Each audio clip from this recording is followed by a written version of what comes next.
much the only ones that can get aggressive with a late start like that. They can have success because they're just so big and they concentrate on just two big punches, a long jab and a detonating right hand. I'm not surprised that Parker's being hesitant. Are you a little surprised by Wilder being so cautious? I'd like to see him sort of spring in with that long left hook and the right hand, but he's biding his time. He's looking for something, Darren. He's using the entirety of this ring, which is the kind of stuff you see from bantamweights and not heavyweight like Deontay Wilder. So he's clearly looking for one big shot. And one big shot is what Parker was just looking for there. You know, that's a well-timed overhand right. That's a good strategy, but you need to set that up. You need to fool your opponent, you know, with foot feints, with jabs to the chest, double jabs to the belly. Then that overhand might have success. A left to the body there from Parker. Nice. This crowd waiting for something big to happen. It'll come soon. Maybe some more feints as well from either fighter here. Try and draw out the lead from one another. If I was Parker, I'd be feinting a lot more. Deontay Wilder is a natural explosive puncher, one of the most dangerous punchers in boxing history, but he's also has that fierce mentality, that fighter mentality, that warrior mentality. So the fight's going to explode any minute. I think, you know, the one that's going to follow the strategy all the way to the end is going to be Joseph Parker.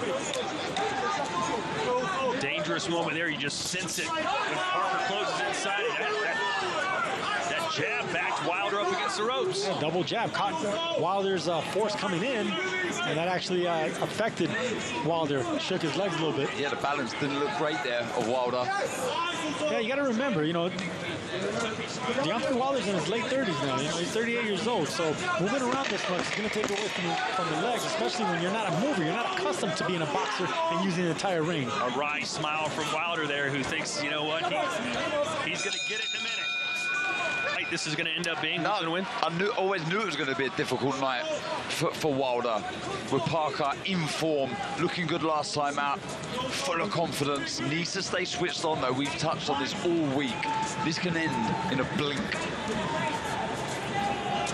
Yeah, I didn't expect Parker to go anywhere in the first half of the fight. You know, this is going to be a second half type fight, and it's sure unfolding that way right now. That's the shot there, the correct shot that Parker just threw as Wilder was moving to his left. But that's what we're waiting for, that explosive 1-2. That was actually a 3-2. You know, I've never seen that from Wilder. It was a 3-2. Right hand from Parker, and now the right hand lands from Wilder. And there's the fight we're looking for. Two big right hands landing on each. Wilder, I'm telling you, he's mean. He won't avoid a fight. He won't avoid a fight. I mean, he can stick to strategy and all, but as soon as he gets touched, he's going to go looking for more. Touched again, and then Wilder throwing a chopping right hand on the inside, but kudos to Parker for going and getting it. See, some guys, once they get touched, then they start boxing. They start realizing, oh, I can get hurt here. Wilder's the opposite, man. He can do the knocking out, but once he gets clipped on the chin, he wants to get it back quick. Yeah, maybe that might set this fight alight now. That's giving Parker some real positive energy there. You can see just starting to close the gap slightly now, creeping a little bit more. He's looking for that right hand again. Wilder telling us this week, and you heard Michael Buffer say it, I've got another nickname, Dr. Sleep.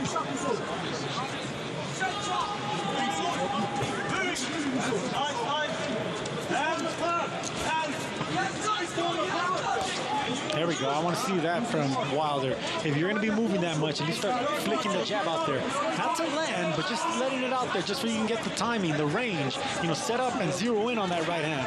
There you go. That's what I'm talking about right there. That you get the feeling.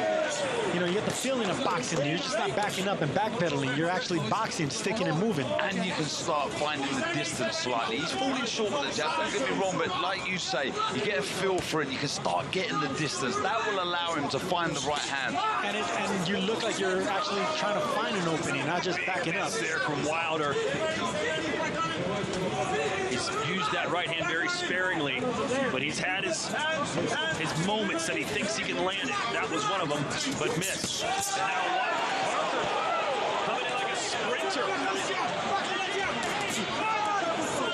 was a good 1-2. Good attack from Parker, and he done exactly the right thing afterwards. He just kept his hands high, avoided anything to come back from Wilder.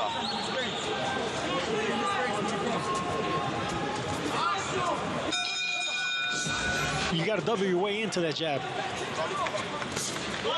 And I want to see more of those jabs to the gut. That's the shot, the jab to the body. That will allow him to find the right hand. It's a good shot. Let's see how Chris Mannix has it scored. I've got a 4 rounds to none in favor of Joseph Parker. It's not like Joseph Parker is having this brilliant, complete fight. So Deontay Wilder really hasn't thrown anything up until this point. You see Joseph Parker being the aggressor more over these last couple of rounds. So right now, 4 rounds to none in favor of Joe Parker. And I would have to agree with that, because the thing about Wilder is he's not jabbing back enough. See, if he was jabbing, then he'll be boxing. But right now he's avoiding conflict. You know, he's not throwing anything back. He's not countering. He's not setting up anything. It's Parker that's trying to set up something. It's Parker on the front foot. Yeah, he's not being first, Wilder. He's trying to react to something that Parker's doing, but he needs to be first a bit more, in my opinion. Get behind the jab. Be positive. Make something happen yourself. Stop waiting. See, there's that jab to the belly right there. See, in quiet rounds, if Wilder's going to keep moving like this, just keep touching that, get that point. Get that point in the belly right there. Would you like to see Wilder coming forward himself instead of just letting Parker be the aggressor? Well, that's his style. I mean, his style is aggression and power and going after the knockout, but this is strategy that he's attempting to do. And we're not accustomed to seeing it, really. But this is what punchers have to do when they start evolving into older fighters. They can't knock everyone out. They start boxing. But Wilder started boxing way too late for him to get, fluidity with his legs and upper body movement. He's a blunt puncher, so he can't change too much. There's a right hand from Parker. Again, he's scoring the points, Darren. Yeah, he is. He's landing the shots. We see a moment ago, Wilder just poked out the double jab. He needs to double feint, step in twice, then look for the right hand.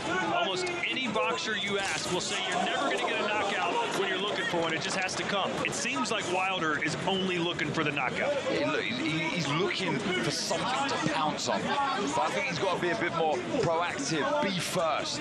He's looking for the knockout, but he's not trying to set up the knockout. That's a big difference. So by looking for it, it's Parker that's just doing this a little bit more that he could find success in winning the round. This is also not a new development with Deontay Wilder. I was in Vegas when he fought Luis Ortiz for the second time. He lost every minute of those first, I think, 6 rounds of that fight before connecting with a bomb that put Luis Ortiz down. So Deontay Wilder doesn't fight fights to win any of them by decision. He's looking for one shot.